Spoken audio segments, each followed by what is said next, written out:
I think I'm live. I don't know. Wait a minute. Am I live? Am I live? Yeah. Okay. I think I am. I don't know. Okay.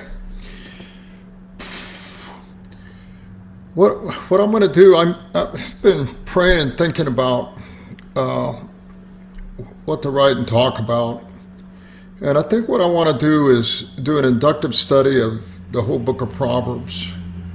And what I'm going to do is show you how I go about doing Bible study methods. Okay, I see I'm live. Okay, thank you, Tina. I'm going to go through the whole Book of Proverbs, and I'm going to show you how I go about doing that. And we're going to start chapter 1 and reach all the way to the Proverbs 31 woman. Okay, and I'm going to go through all that too. But I'm going to ask if anybody wants to join me. I'm going to try to do this every day, and and then the videos will be saved in case somebody misses one. Then they can pick up wherever they want to pick up at. Why the study of Proverbs? Well, Proverbs covers a lot of subjects, and what Proverbs gives us is wisdom for living. It also gives us insight in the nature and character of God. Just knowledge in itself, as I shared yesterday, it doesn't give you wisdom. It's just a collection of facts, and I share some Hebrew words that kind of differentiate between knowledge, wisdom, and understanding. And so there's a lack of wisdom today as being demonstrated in our media, in our country, and in our schools and universities. And it's almost embarrassing. But as I shared yesterday, what Solomon, who was the wisest man that ever lived, wrote the majority of the Book of Proverbs, and there were some other authors as well. And what he does is he creates, in the first half of the book, situations. And he has 4 different people that are being exposed to these situations, and he shows how they respond in life and what their consequences are and how to change them. And I said the 4 were the naive, a simple-minded person, a fool, a person that's locked into the parameter of his own box, kind of like peer pressure, a scoffer, of who the Bible offers absolutely no solution for, and then a wise person who is able to see life from God's perspective and apply basic precepts and proverbs to life situation with a great amount of skill. Okay, and so what I'm going to do is take you through this process. Now, here's a couple things. First, there are a lot of different kind of Bibles. You got King James, you got the New King James, you got the New American Standard, you got the New International Version. Those are some of the main Bibles out there. Okay, the Old Testament was written in 2 different languages, predominantly Hebrew and in some Aramaic, and the New Testament is written in Greek. Okay, the original manuscripts are inspired. Okay, there's no errors in them. However, whenever you translate one word from one language to another, sometimes it doesn't carry the same meaning. That's why, especially for theologians and Bible students, we have a lot of help today. I mean, there's been help, but it's readily accessible right now. So I always tell people, well, what Bible are you going to use in order to do Bible study? Well, we want to use a translation, not a paraphrase. Well, what's the difference?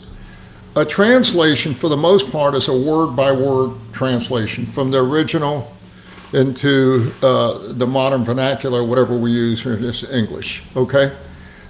A paraphrase is somebody's idea of what he thinks they're saying, okay, like the Message, the Living Bible. Those are paraphrases. Those are not translations. In inductive Bible study, we want to use translations. Okay. Now, there's two kind of translations that are in the Old Testament that we need to think about. One is an actual word for word, and another was more like a phrase by phrase to carry a fluid thought. That's more like the NIV. Okay. New American Standard is very good for word for word. The Old King James was very good, but it's kind of archaic. Okay, they use a lot of words we don't use anymore, and words meanings tend to change. Just like if I said the word gay 100 years ago, that meant you're happy. Today, that means you're a little, shaky. But so words change over time, and that happened. So they came up with another Bible called the New King James, which is, it kind of removed the these and thous and all that, and it put it a little bit more in the modern vernacular. Okay, that's a good translation.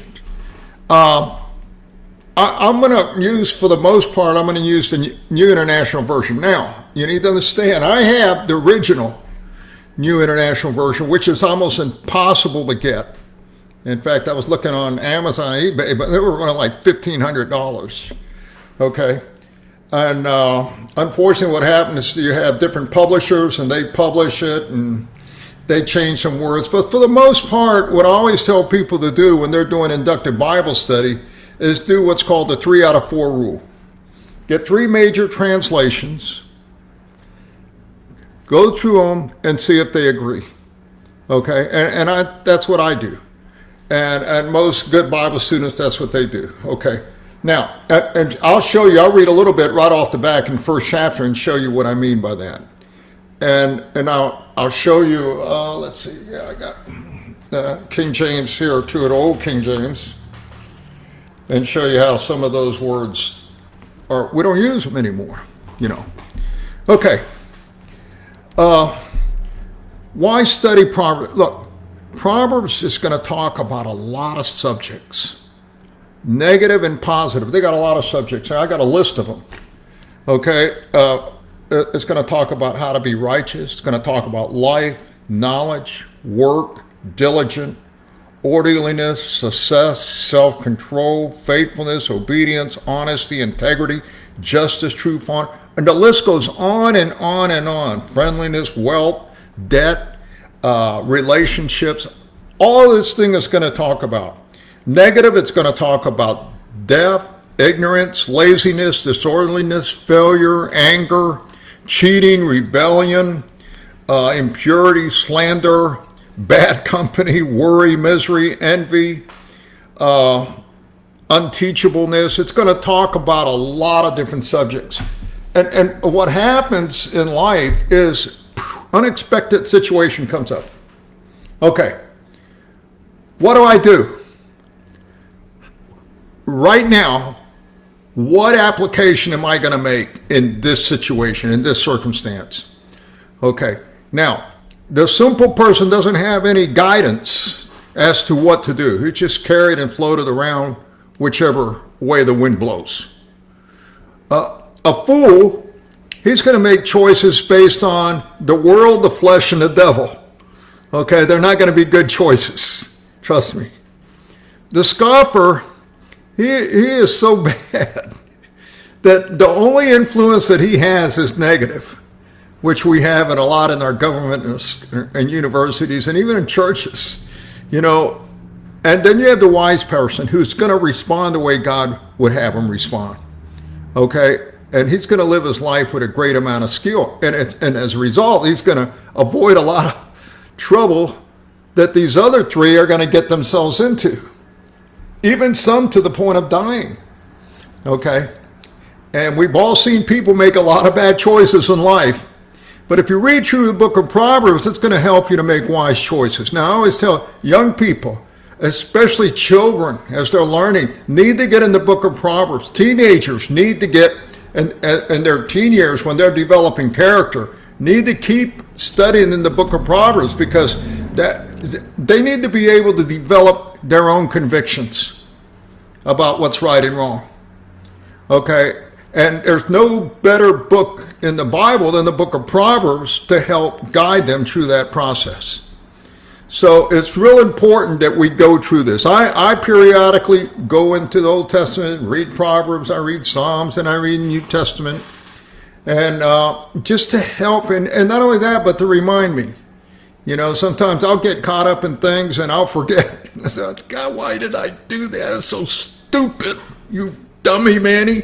And so Lord, I did it again. So now I got to go back and relearn again. Okay, so again, knowledge is just an accumulation of facts. Wisdom is seeing life from God's vantage point. Okay, and then the application of that demonstrates that you have understanding. Okay, and that you have skill. A lot of the wisdom you're never going to get unless you're obedient to the truth that is presented to you. Okay, just the reading about, we can go through I know a lot of people read through the Book of Proverbs and they're no wiser than they were when they started. Okay, well, God will create opportunities for you to take that truth and make it real in your life through faith and obedience. And now you say, oh, now I get it. The lights come on. And what happens when you get lights? You get more light, more light, more light. So what are you gaining in wisdom? You know, and God wants us to grow in wisdom. And you read about Jesus at the age of 12. It said he grew in wisdom and stature and in favor with God and man. Luke 2:52. Okay, he grew holistically in those 4 areas. Okay, and we need to grow in those areas as well. Okay, so I'm going to challenge people to come along with me into the Book of Proverbs. Now, whenever I study a book, the first thing I want to know is who the author is, who is he writing to, what is the occasion, what genre is this? Okay, now Proverbs, the Book of Proverbs, is one of the books of wisdom literature. And we have others, like Ecclesiastes, some of the Psalms. Okay, it's to give us maxims or basic catchy sayings that we can remember to apply to life. Okay. So you're going to have some where Solomon is going to create scenarios, put these people through these scenarios, and then you're going to have a lot of maxims, a lot of catchy proverbs. Okay, somebody told me one the other day, a pot watch does not boil. What does that mean? That means if you're watching a pot while it's on the stove and there's water in it, it's not going to boil over. Okay? Or here's a lazy man on his bed is like a door on its hinges. You know,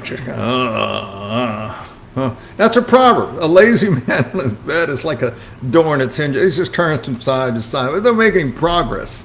Okay, that's a real catchy proverb. So moms and dads, you catch your teenage kids, tell them to get up out of bed. Go do some work. Okay, get off the TV. I won't watch TV during the daytime. It's not going to happen. Okay, unless there's something really special, you know, that I need to see. But the Proverbs gives you a lot of insight as to how to go about living and managing your time, you know, because the days are evil. Okay, let's kind of get started.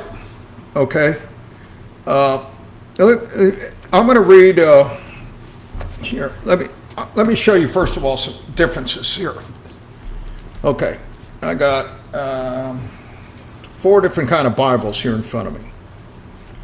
Okay, let me read first of all in the NIV. I'm just going to read the first couple of verses because it's an appeal to Solomon to gain wisdom. And it says, the Proverbs of Solomon, son of David, king of Israel.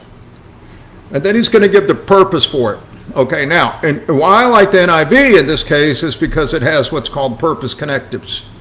A connective is something that gives you an idea what's coming. And in this case, you have 1, 2, 3, 4. The Proverbs of Solomon, son of David, king of Israel, 4. And so we see that word 4 repetition. And so I circle those words, okay, because that gives me a list. Okay, oh, okay, now I know what it is. I can even make a message on that. Okay, so the Proverbs, Solomon, son of David, king of Israel, for obtaining wisdom and discipline, for understanding words of insight. Okay, that's the first one. Now, you want to take and do a word study on each of those, wisdom and discipline. Okay, now if I read in the NIV, instead of wisdom and discipline, it says wisdom and instruction. It's a little different meaning there. In the King James, it says to know wisdom and instruction. The same thing as the New American Standard. Okay, and New King James, it's to know wisdom and instruction. So you see, 3 out of the 4 major translations, instead of using the word discipline, used instruction. So I'd probably go with that word, okay? And so you do a word study. Again, if you want to do a word study, all you have to do is go look in the original in the Hebrew, and it's going to give you definition. And then what's really important is usage. How is that word used in that book, in that context? Okay? Some words, there are no usage. You can't find anywhere else in the Bible. Those are called hapax legomenos. A hapax legomenon is a word that is used in the Bible only one time. So you can't compare it with other words. Okay, an example of that, for instance, in the New Testament is where, where the Apostle Paul, we're rightly dividing the word of truth. Okay, that word dividing is a hapax legomenon. And Paul was a tent maker. Okay, and as a tent maker, he would take pieces of fabric and fit them together so that they would not pull apart. And that's what that word means. Okay, no, you can't find other places in the Bible to correlate that word or make a cross-reference. It doesn't exist. Okay, so you got to go into other sources, or you got to go into the culture that he was in. But and then it becomes real colorful as to why that word was used in that particular point. By the way, that's why a lot of Proverbs are used. They're easily to remember. Okay, so as you can see, there's going to be different on occasion. There's going to be, so you always want to do what's called the 3 out of 4 rule.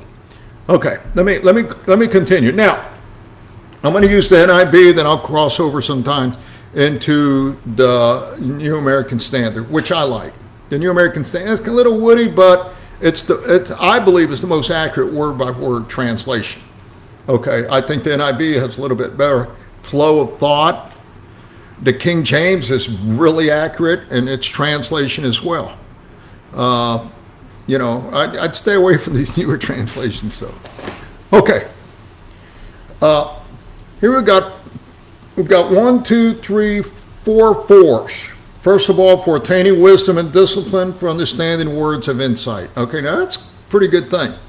Second thing, for acquiring a disciplined and prudent life.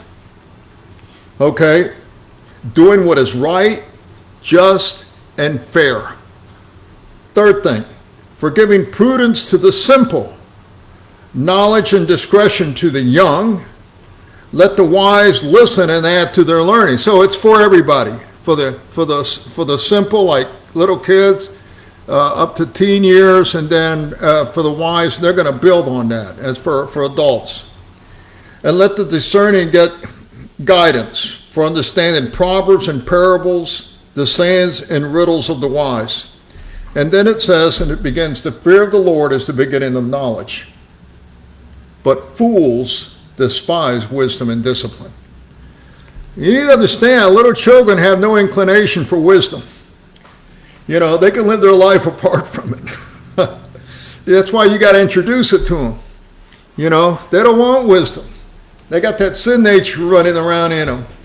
And they want to do what they want, when they want it, apart from any man. Yeah, a lot of moms and dads that are very, they're very enabling parents, and they let their kids just run amok and do whatever they want, and only to those kids' own harm. And we're going to read about what happens later on in life, and those kids get older, and those parents are regretting, boy, I raised a shameful kid, where other kids are crowning glory, to their parents. Okay, so that's as far as I'm going to go today.